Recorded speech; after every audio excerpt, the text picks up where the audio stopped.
L'exposition de Maïté Alvarez se fait entendre dès les escaliers. Des bruits d'oiseaux apparaissent par intervalles et son univers a envahi le couloir. Passé le pas de la porte, nous découvrons plusieurs objets au sol. Des feuilles de texte colorées, des dessins, quelques systèmes de son, des petites vidéos, ainsi que des pierres et une cithare. Ces éléments sont disposés en cercle et invitent le spectateur à déambuler, à se laisser porter par des sons ou des formes qui l'attirent.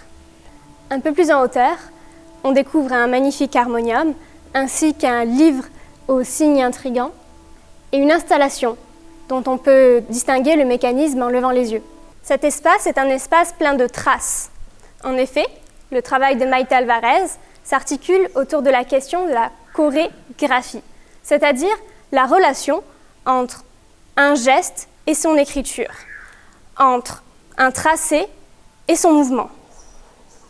Ceci se traduit essentiellement par de la performance.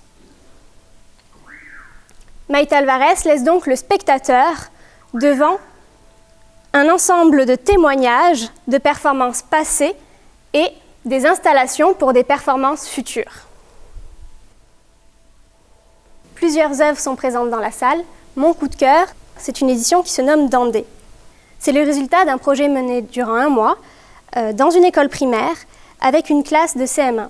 Maïté Alvarez a proposé à ses enfants de créer via des ateliers de danse puis de dessin leur propre écriture de la danse.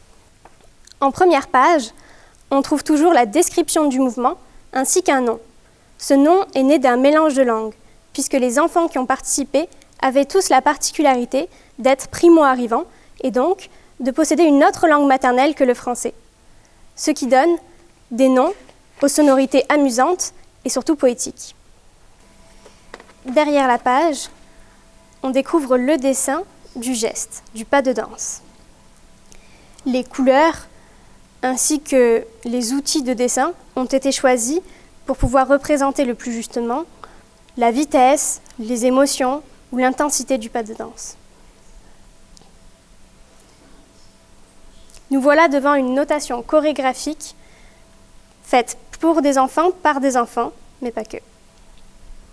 Ce que j'aime, c'est la force de vie de cet objet, qui est à la fois une œuvre d'art, il en existe 50 exemplaires numérotés et signés, et un jeu. En effet, grâce à sa reliure, on peut se saisir de chaque dessin et jouer avec.